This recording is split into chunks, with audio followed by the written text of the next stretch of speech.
Not sure how much I'm gonna film, but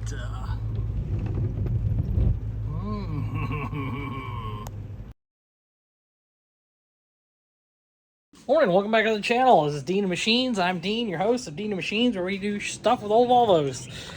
Yeah, that's one of them. Should be working on that, but a buddy of mine, well, he said, you know, I know you wanted this one, and I don't plan on doing anything with it.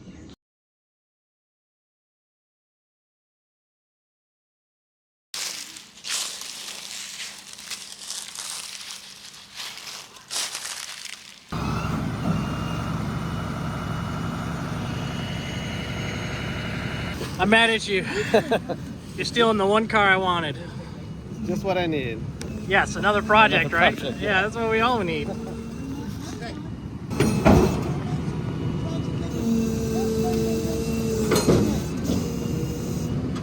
they've been abandoned. So, you know. How do you like your car? It's great. You love it, huh? Perfect. It's beautiful.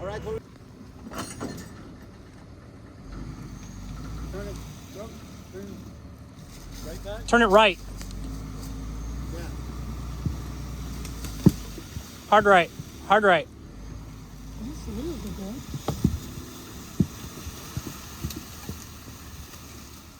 Yeah, it's rolling. Rolling is good. You know I can do it after I put that gun up. That fan, I can pick it up. Yeah, don't worry about it. It's fine. You want me to do it from that? Is that good? He's gonna do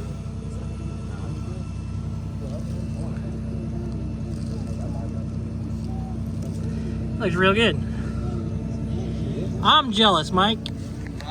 I'm jealous. Oh, would you please welcome to the channel my new green 242. Now, unfortunately, he did get the pleasure of going over the whole thing and giving it a wash. I can't believe how nice this car turned out. Has had the door repainted. I think the fenders have been redone. It's been hit in the front. It is a quad headlight car, possibly an original green car. We can look at the paint code in a second.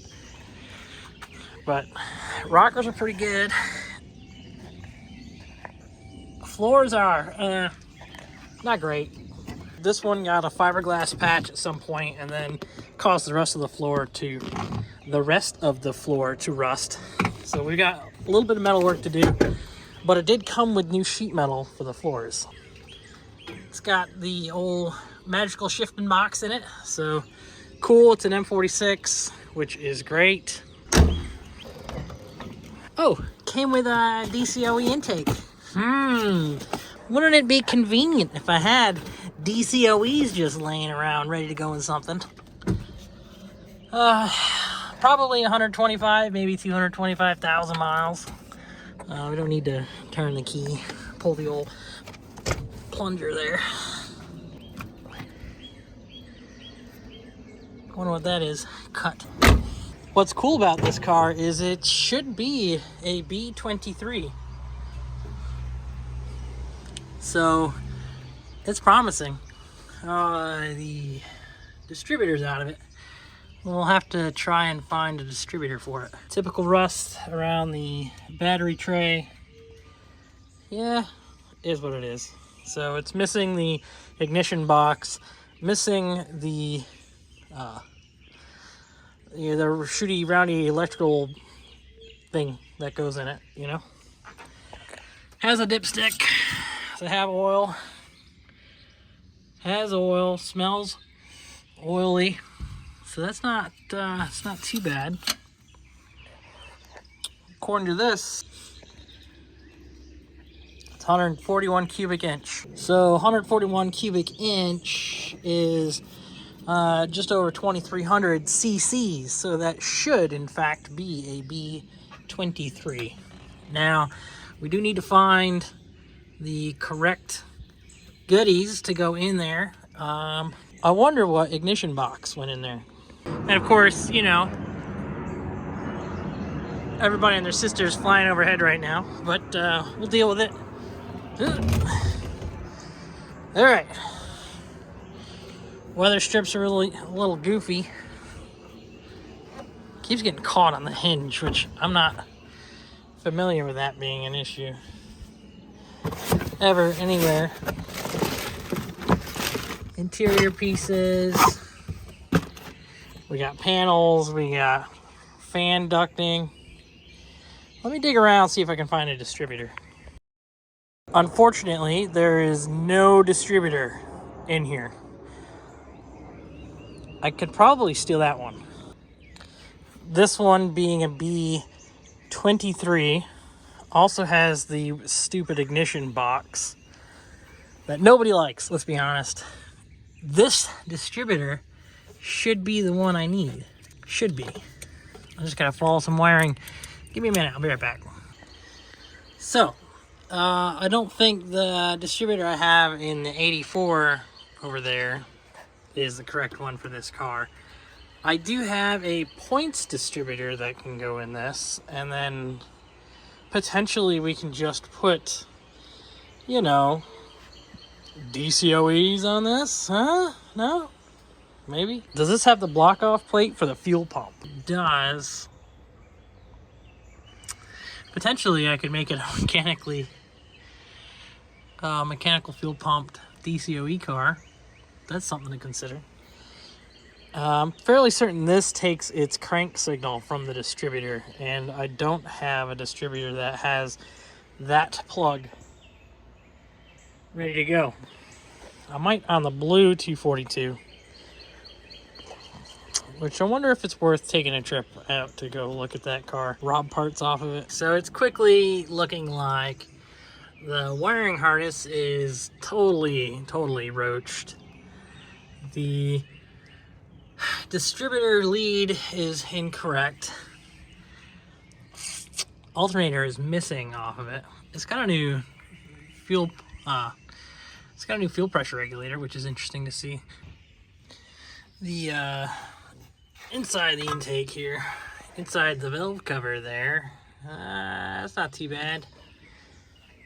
I think we can probably get this running fairly easily. Soaked all this down. We'll try to get the dirt out of the hole there, and I've got a points distributor I can just shove in this thing. Side note, it did come with a turbo grill, which I don't need for this car, but I could use for that car. Yeah, we'll investigate that later on. Let me put parts back.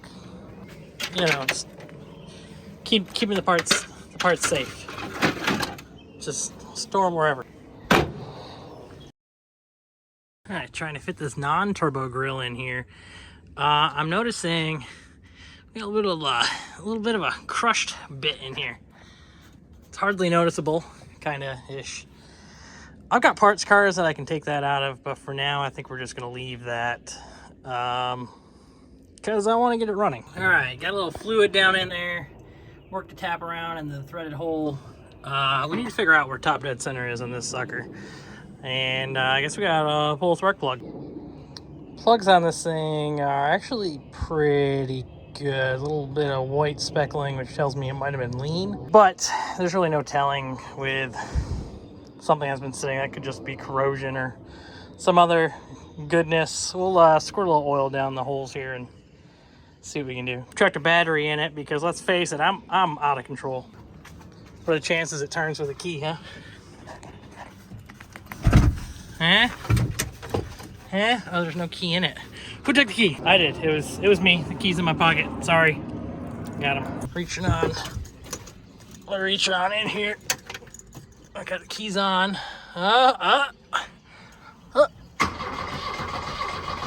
Okay, well, it'll crank. Let's we'll have to bump it over from under the hood. It did sound like it had good compression, which is promising. I am noticing there's a lot of wires under here that have been cut. Yeah, so carburetors might be the way to go on this thing.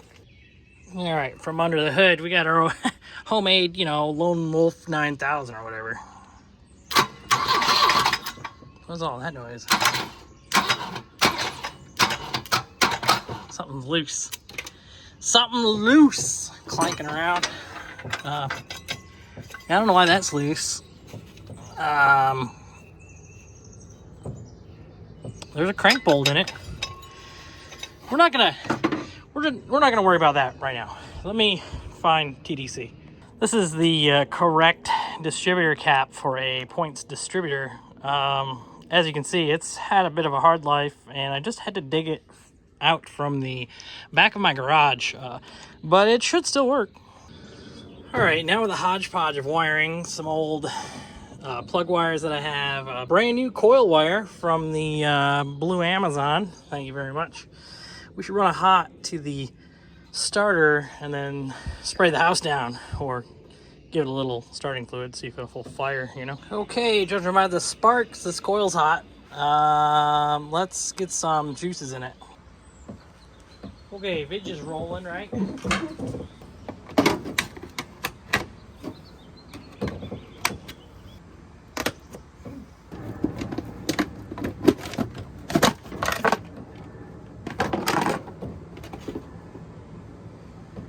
Made a little space. Now let's put the heat back on it.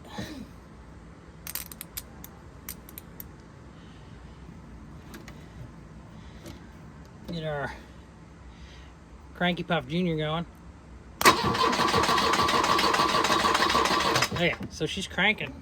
We got starting fluid, stuff that preferably works. Okay, going hot.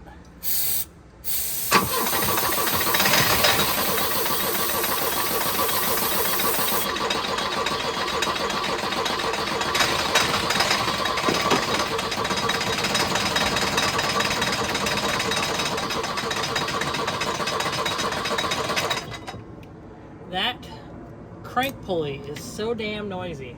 I don't even have a lead going to the points distributor. What? How is it even firing? I don't, what? All right, can you see all right? A little more on the juice.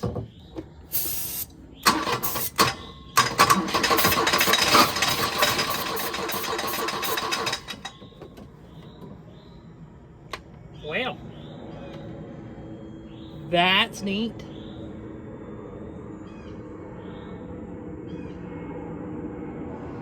I'm not sure what just happened there. Seems like it might be a little advanced, so we can turn it back some. Okay, yeah, it's still loose. This is a tricky thing to do, you know. Going hot.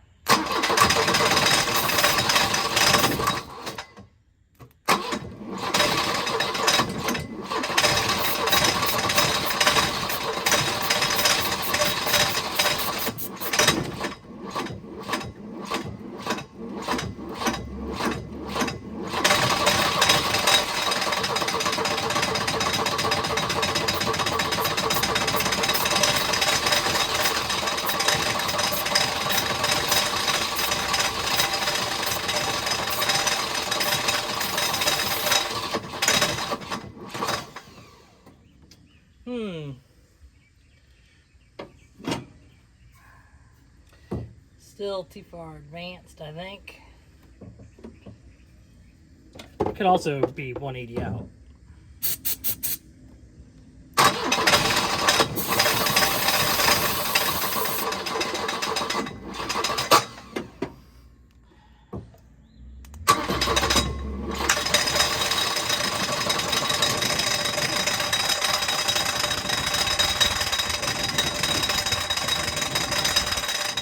It's running. That's running.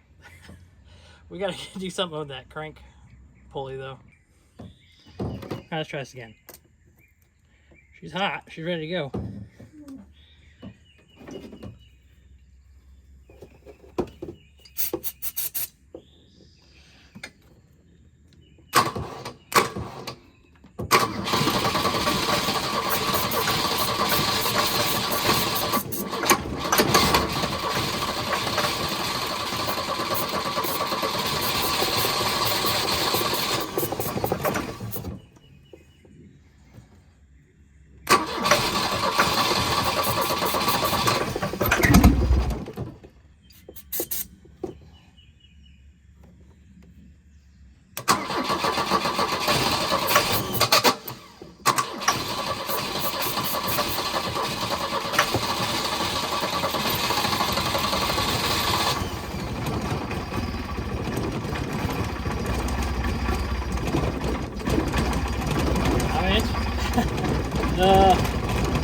running.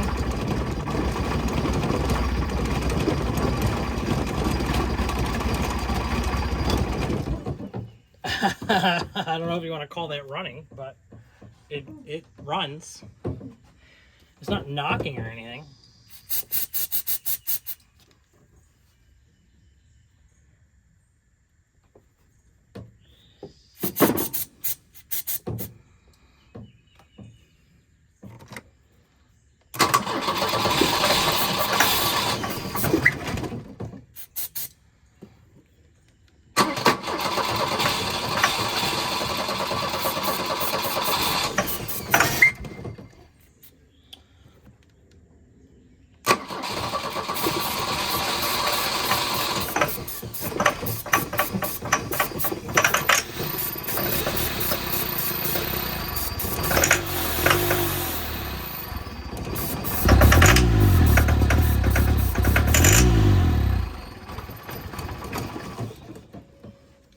That doesn't sound good. So, I mean, it runs. It just needs... It needs carburetor stuff and fuel and all the things. All right, well, that was all of 30 minutes to tear everything apart, put it all together so that it might run. I know that it'll run anyway, but for now, we're going to put this car in storage. For me, I got other things going on this week, so to storage it goes. And here's where it shall sit until I can get time to do something with it, like everything else. That's where I store Volvos at. Yeah, I know. That's whatever.